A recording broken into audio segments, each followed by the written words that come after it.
There is a psychological condition where a person invents persona to protect themselves from the world.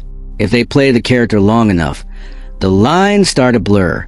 They forget where the costume ends and their actual skin begins. For 30 years, we were told to say our prayers and take our vitamins. We were sold the ultimate American superhero. A giant with 24-inch pythons, wearing red and yellow, defending the country against foreign villains and domestic monsters. Hulk Hogan wasn't just a wrestler. He was a religion. He was the very concept of American invincibility packaged in a Saturday morning cartoon body. But Hulk Hogan doesn't exist. He is a ghost, a trademark, a lucrative intellectual property owned by a man named Terry Bollea. And while Hulk Hogan was immortal, Terry Bollea was aging. Terry Bollea was insecure. Terry Bollea was a man whose marriage was falling apart, whose body was failing after decades of leg drops, and who surrounded himself with the kind of bottom feeders that only a desperate celebrity could call friends. We aren't going to talk about WrestleMania. We are going to talk about a grainy black and white surveillance camera hidden in the canopy of a four-poster bed. We are going to talk about the tape that murdered the childhood hero of millions. The year is 2006. The location is a bedroom in a mansion that feels less like a home and more like a trap. Terry Bollea is at his lowest point. His marriage to his wife, Linda, is toxic and disintegrating. He is spiritually and physically exhausted. Enter Bubba the Love Sponge. Bubba was a shock jock radio host. Loud, crass, and completely obsessed with the Hogan myth. He was Terry's best friend. But in the dark, twisted ecosystem of D-list celebrity hangers-on, friendship is just another currency. Bubba had an arrangement with his own wife, Heather Clem. He liked to watch her with other men. And there was no bigger prize, no greater ego stroke for a guy like Bubba than offering his own wife to the immortal Hulk Hogan. Imagine the absolute sleaze of the scenario. The superhero of the 1980s, the man who told kids to drink their milk, being ushered into a bedroom by his best friend, who then practically hands over his wife and says, "Go ahead, Terry, do your thing." Terry goes into the bedroom. He thinks this is a secret. He thinks this is a private moment of indiscretion between consenting adults, a temporary escape from a nightmare of his failing marriage. He thinks his best friend is looking out for him. He doesn't look up. He doesn't see the tiny, unblinking eye of the camera hidden above the bed. While Terry Bollea is taking off his clothes, Bubba the Love Sponge is in the other room, checking the monitors, watching the feed, recording the destruction of a billion-dollar icon on a cheap piece of digital storage. We are ripping off the red and yellow bandana. We are exposing the toxic reality of the men you worshipped on television. If you want the truth that the PR machine spend millions trying to hide, you need to subscribe to the channel right now. Hit that button. Do not let them feed you the cartoon anymore. Let's look at the reality of that footage. Because when the tape eventually leaked years later, it wasn't glamorous. It wasn't the Hollywood Hogan swagger. It was pathetic. In the audio of that tape, you don't hear a god of the squared circle. You hear a tired, broken 53-year-old man. At one point before the act even begins, Terry complains about his stomach. He tells Heather, "I ate too much." It is the most human, sad, and unheroic thing you could possibly say. In that one sentence, Hulk Hogan dies, and all that is left is Terry Bollea, a balding, aching, vulnerable man participating in a sordid little act of betrayal. But the physical act wasn't the bomb that destroyed the empire. It was what happened after. It was a conversation. It was the moment Terry Bollea sat on the edge of the bed, feeling safe, feeling unobserved, and let his true thoughts spill out. He didn't know the tape was rolling.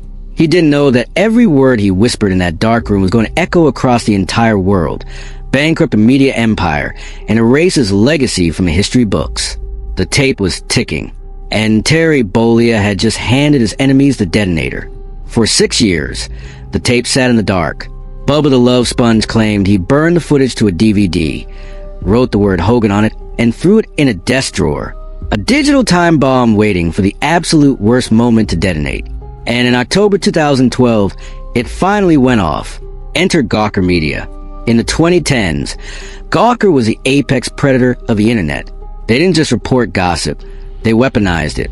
They believed they were untouchable, protected by a cynical interpretation of the First Amendment.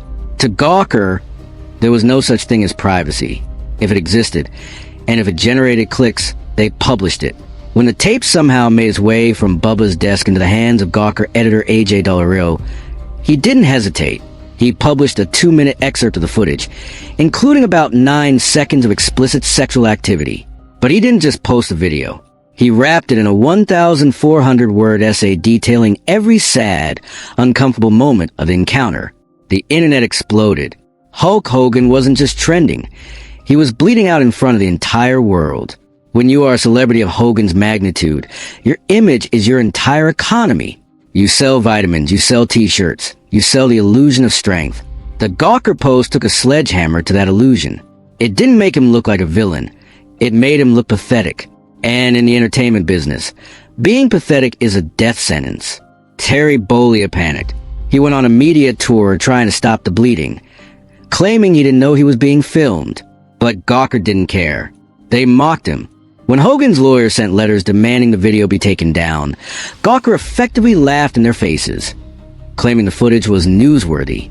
We are exposing the arrogance of the media machines that build idols just to execute them for profit. If you want the unapologetic, raw truth about the darkest scandals in history, you need to subscribe to the Iron Files right now. Hit that button. Do not let these corporations control the narrative. We are building an army of truth seekers. Join us.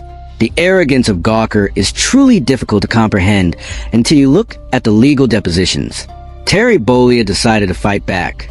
He filed a lawsuit for $100 million for invasion of privacy. The case seemed impossible. A washed-up wrestler taking on a New York media syndicate that bought ink by the barrel. But Gawker's ego was their ultimate undoing. During the pre-trial depositions, Hogan's lawyers sat down with A.J. Dollario, the editor who pushed the button on the tape. They wanted to establish how far Gawker was willing to go in the name of journalism.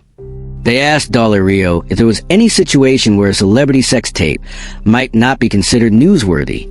Dollario, sitting in that sterile room, filled with a terrifying level of hubris, answered, if they were a child. The lawyer pressed him. Under what age? Dollario's response was a single word that would eventually echo through the courtroom and seal his fate. For he told the world that, in his eyes, publishing the intimate footage of anyone over the age of 4 was fair game. It wasn't a joke to him. It was a philosophy. Gawker believed they were the gods of the digital age, and Terry Bollea was just another sacrifice on their altar. They thought they were dealing with a broken old man who would eventually run out of money and run out of steam. They thought Hulk Hogan was dead. They had no idea that behind the scenes, a shadow war was being funded. Gawker had made a lot of enemies over the years. And while Terry Bollea was taking a public beating, a silent billionaire with a bottomless checkbook was quietly slipping in the ammunition he needed to burn Gawker to the ground. The tape was just the spark. The inferno was about to consume them all. Lawsuits of this magnitude are not fought with justice. They are fought with attrition. They are wars of financial endurance. And in 2012, Terry Bollea was running out of oxygen. He was already bleeding cash from a catastrophic divorce settlement with Linda. His reputation was in tatters. Endorsements were drying up, and now he was paying $800 an hour to lawyers just to keep his head above water. Gawker knew this.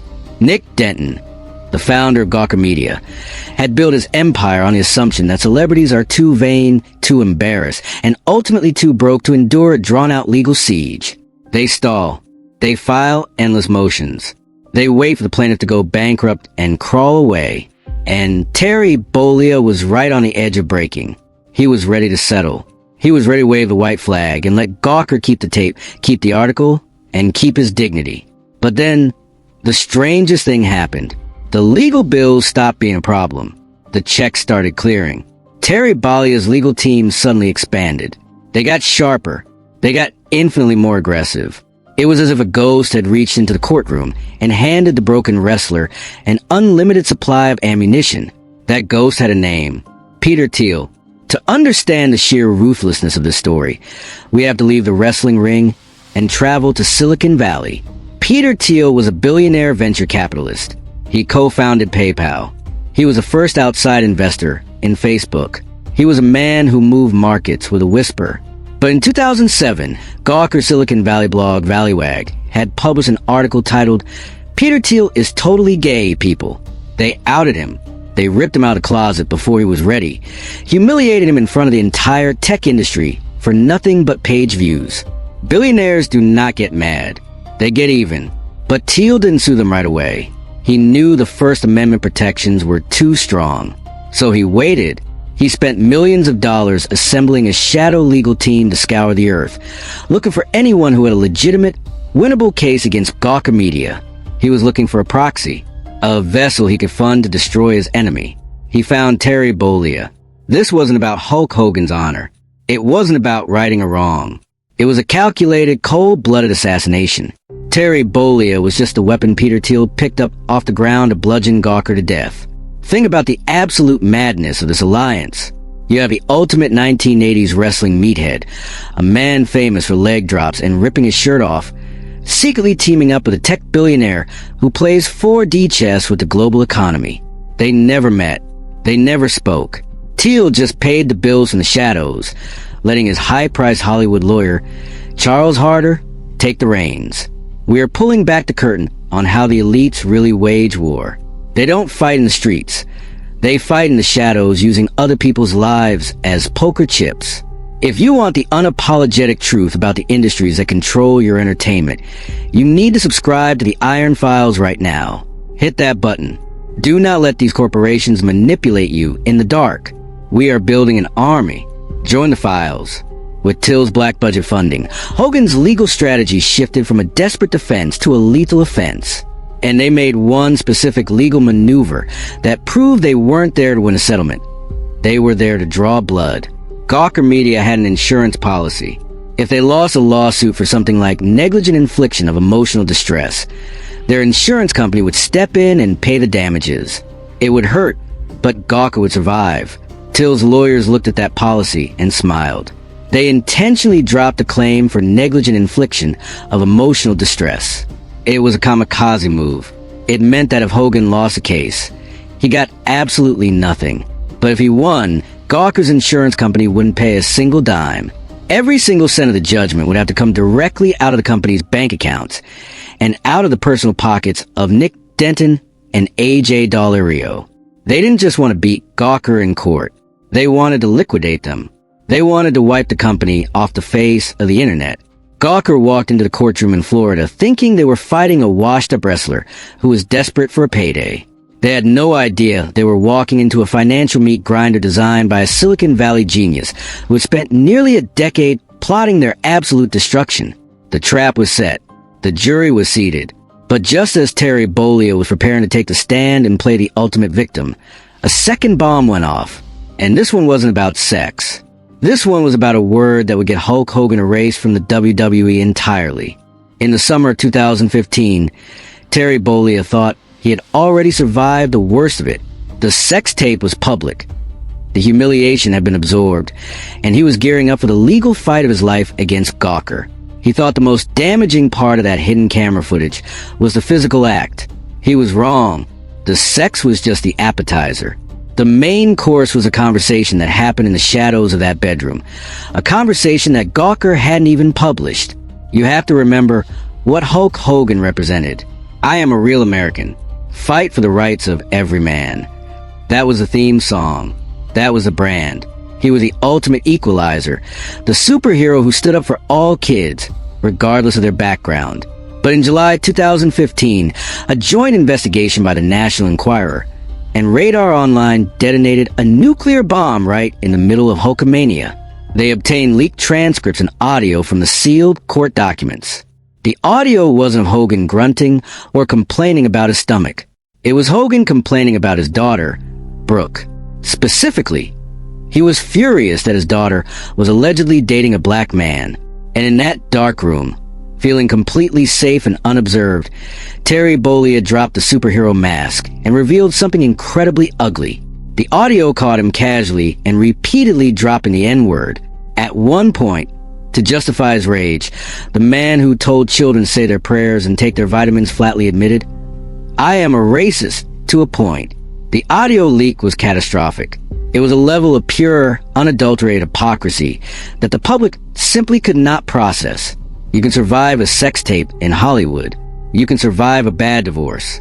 But you cannot survive being exposed as a casual racist when your entire billion-dollar empire is built on the concept of wholesome, all-American equality. We are taking a crowbar to the pristine image of the 1980s wrestling boom. We are showing you the rot beneath the red and yellow spandex. If you are sick of the sanitized documentaries and want the brutal reality of the fitness and wrestling world, you need to subscribe to the Iron Files right now. Hit that button. Share the truth. Do not let the PR spin doctors win. When the audio hit the internet, the reaction from the wrestling world was swift, and it was absolutely terrifying in its efficiency. World Wrestling Entertainment, the empire that Hulk Hogan literally built on his back in the 1980s, did not hesitate.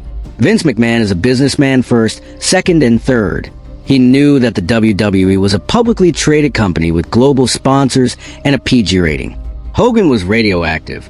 On July 24th, 2015, WWE didn't just fire Terry Bollea. They erased him. If you went to WWE.com that morning, the Hall of Fame page for Hulk Hogan was gone. If you went to the WWE shop, every single piece of Hulk Hogan merchandise, the shirts, the bandanas, the action figures, had vanished. He was stripped of his role as a judge on the reality show Tough Enough. They issued a cold corporate statement saying they were terminating his contract because WWE was committed to embracing and celebrating individuals from all backgrounds. Overnight, the biggest star in the history of professional wrestling became a ghost. He was a Soviet dissident airbrushed out of photograph. It was a corporate execution. Terry Bollea was now a man without a country. His wife had taken his money in the divorce. His best friend had filmed him in a compromising position. His racist rant had cost him his legacy, his income, and his relationship with the WWE. He was isolated, disgraced, and universally despised. But the Gawker trial was still looming. Gawker Media denied leaking the racist audio, but it didn't matter. The leak only poured gasoline on Terry Bollea's desire to burn them to the ground. With Peter Thiel's billions still funding the war machine in the shadows, a desperate, ruined man walked into a Florida courtroom in 2016 with absolutely nothing left to lose. Gawker thought they were fighting a disgraced clown. They didn't realize that a man who has lost everything is the most dangerous opponent in the world. When the trial finally commenced in St. Petersburg, Florida, in March 2016, it wasn't a legal proceeding. It was a public execution.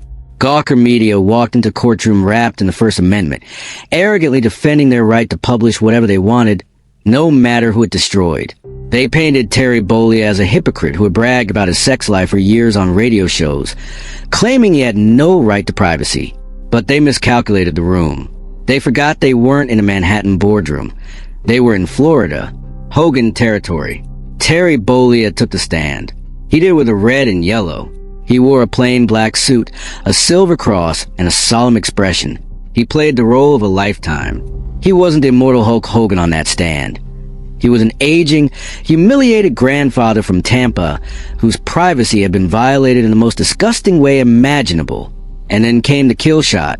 Hogan's legal team, secretly backed by Peter Thiel's billions, forced Gawker's editor to repeat his deposition claim that he would publish a sex tape of anyone over the age of 4.